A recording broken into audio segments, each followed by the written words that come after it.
Como vocês estão? Como é que estão aí, bênçãos? Espero que todos estejam muito bem, em casa, com suas famílias, né? Nós sabemos aí que é um período de reclusão extremamente necessário, né? Um pouco difícil talvez, mas necessário, né?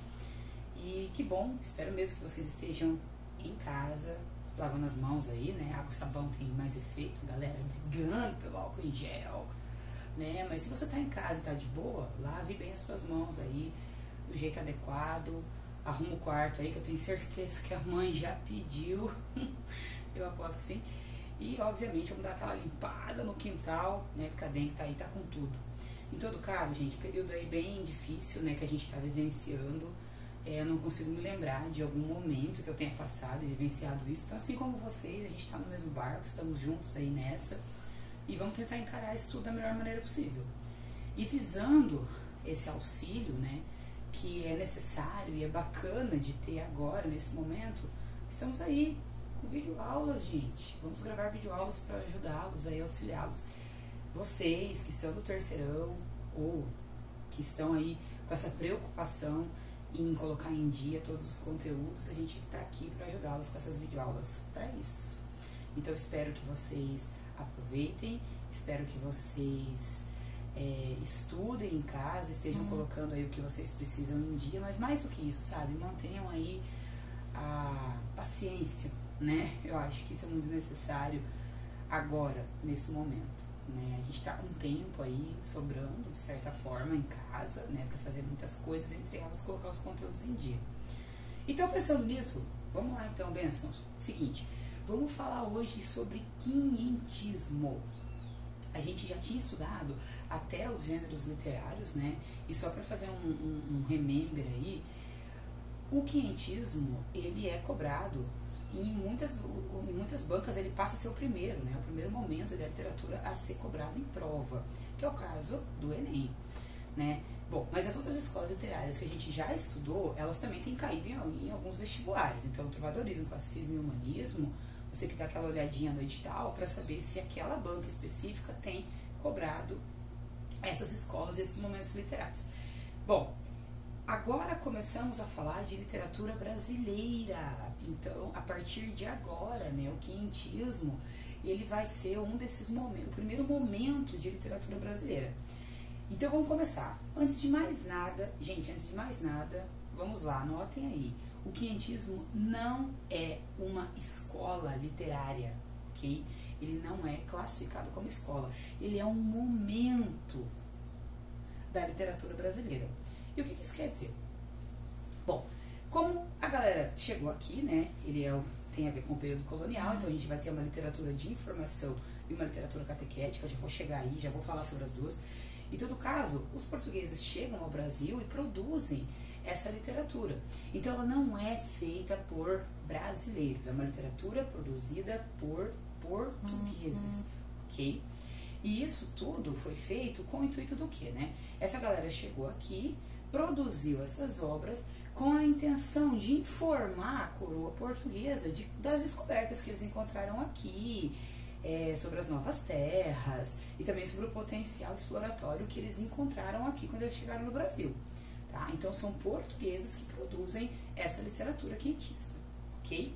Então vamos começar. Bom, antes de mais nada, né, já notaram aí que não é uma escola, é um momento literário, ok? Beleza? Não tem uma visão feita por brasileiros, os autores não são brasileiros, então não é uma escola genuinamente brasileira. Entretanto, ela tem tudo a ver com esse momento da história do Brasil. Então já vamos começar daquilo que o Enem adora, hein, galera? Momento ou contexto histórico. O contexto histórico principal do quinhentismo é a descoberta do Brasil. Então a gente está falando agora do período aí da colonização, ok? Essa escola literária ela vai ter essa duração entre 1500 até 1600 mais ou menos, porque é o período de colonização, tá? Então vamos lá. Bom, antes de mais nada, como eu disse antes, a gente tem a literatura informativa e a literatura catequética, certo? Vamos falar então da literatura de informação, a primeira, tá? Então anota aí, se está fazendo mapinha conceitual, coloca lá, quinhentismo, literatura de informação e literatura catequética, beleza? Na literatura de informação, a gente tem o quê? os textos produzidos aqui, eles eram justamente o objetivo desses textos era justamente informar a corte portuguesa de como era a situação aqui no Brasil. Então essa galera chegou aí, toda a corte, e pensou assim, rapaz do céu, eu preciso contar, né, como é que é a situação aqui, entendeu? Eu vou fazer o quê? Eu vou fazer como? Escrevendo cartas. Então a produção literária que nós temos na literatura de informação são cartas. Tem crônicas de viagem também, mas em massa foram produzidas cartas, ok? Então, claro que eu brinquei, o cara pensou, tem que contar, mãe, cheguei, né? Tô aqui, cheguei vivo depois desses meses aí sobre o mar. Gente, mas assim, sob o mar, né? Mas em todo caso, olha só. Esse povo chegou aqui, certo? E eles observaram como eram as belezas naturais do Brasil, né? E como que viviam, né? Os indígenas, né? E como que era toda essa mata atlântica, que lindo, que belo, o que vamos ver? Olha que ouro, que bacana, né? Legal, água doce para o Brasil, bora lá então. Então, para informar a coroa de como eram as questões, é que esse povo escrevia carta. A carta mais famosa desse período quintista é a carta de Pero Vaz de Caminha, ok? É a mais conhecida, que eu tenho certeza que vocês já estudaram ela aí em história. E a carta de Pero Vaz de Caminha, ela tinha justamente essas descrições sobre a terra, sobre as planícies, sobre as vegetações, sobre como eram os indígenas, né, que eles encontraram aqui, esse povo que já vivia aqui há muito tempo.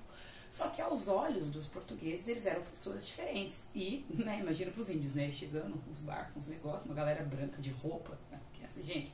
Para os indígenas, obviamente, também foi um choque social muito grande. Em todo caso, as cartas contavam como eles eram, a cor da pele, que eles andavam nus, sem vergonha alguma, que é um trecho aí da carta do Pero Vaz. Justamente para a coroa portuguesa saber como é que estava a situação aqui, como que a corte havia chegado, como que eles estavam se virando, o que estava acontecendo, o que eles estavam encontrando e etc. Então, na literatura de informação, nós teremos essa produção de cartas. Como eu disse antes, tem crônicas de viagem também, mas as cartas foram, assim, são, né, consideradas as maiores produções literárias desse período. Nome do autor principal, Pero Vaz de Caminha. O autor, justamente, é o autor da carta mais famosa desse período quintista aí do descobrimento / colonização do Brasil. Tranquilo até aqui, galera? Bueno, né? Não tem como vocês me responderem, que pergunta besta que eu fiz agora. Em todo caso, a gente tá me acostumando com esse negócio aí. Vamos lá, então. Né? Eu perguntei, tudo tranquilo? Sim, professora? Claro. Muito que bem. Vamos continuar, então.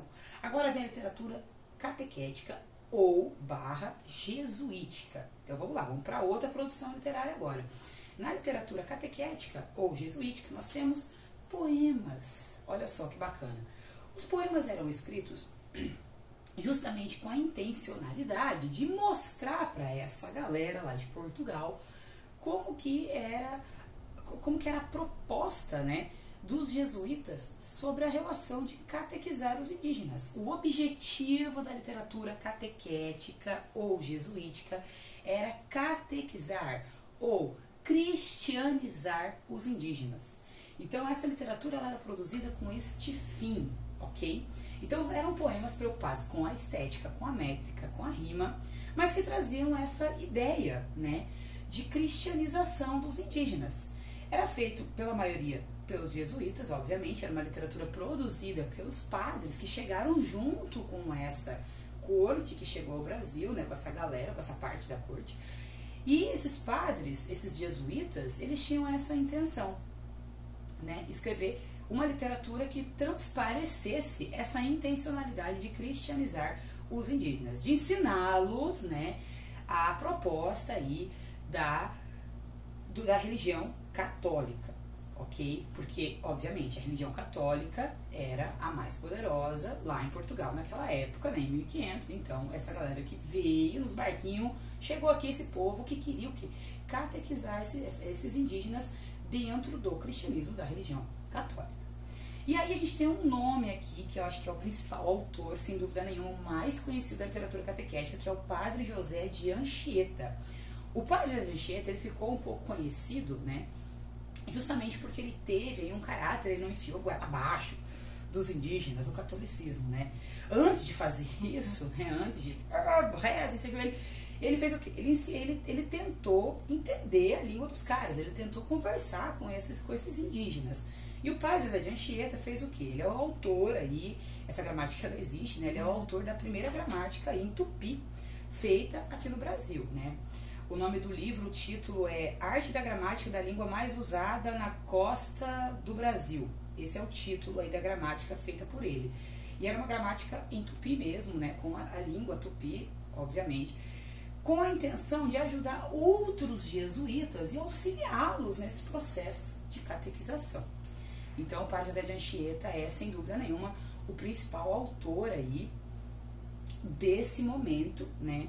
Desse período da história da literatura catequética ou jesuítica.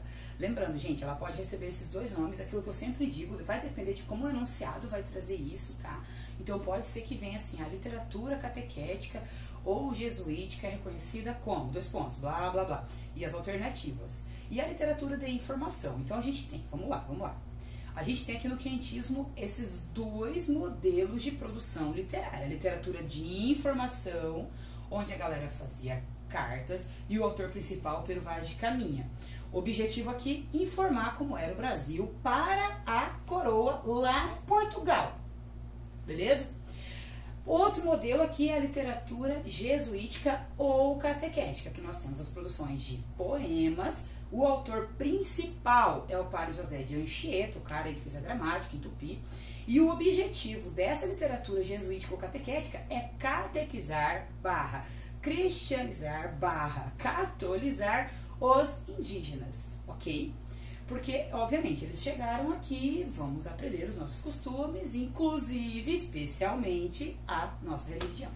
Então, esses são os dois modelos de literatura produzidos durante o período do quinhentismo. Vamos só retomar aqui, tá? É um período, é um momento da literatura. A gente vai entrar, de fato, com a primeira escola literária brasileira lá no Barroco. E nós teremos um autor brasileiro, que é o Gregório de Matos. A gente vai falar isso aí depois, mais pra frente, tá? Então, aqui a gente tem um momento da literatura brasileira com essas duas produções, literatura informativa e literatura catequética, ok? Gente, é isso. Quentismo é uma matéria muito simples, é um conteúdo muito ok, muito leve, a gente faria aí tranquilamente em uma aula. Então é isso, né? Foi breve, eu espero que vocês tenham gostado, espero poder ajudá-los. Divulguem esse vídeo pra galera que é de escola pública, que também, assim como você, tá aflito e preocupado aí com as questões de vestibulares, de Enems. E agora chegou o meu momento. Se inscreve no canal, dá like no vídeo, comenta aqui embaixo, compartilha com os amigos. Marca aqui que não tem nada, obviamente. Gente, cuidem-se um dos outros, cuide aí da sua família, lave bem as mãos, limpa o quintal por causa da dengue, é o negócio, arruma o armário, lava os tênis, que tênis encardidos, dá um jeito. Vai dar tudo certo, a gente vai passar por isso, em breve estaremos juntos. Um beijo enorme e é isso. Tchau, tchau.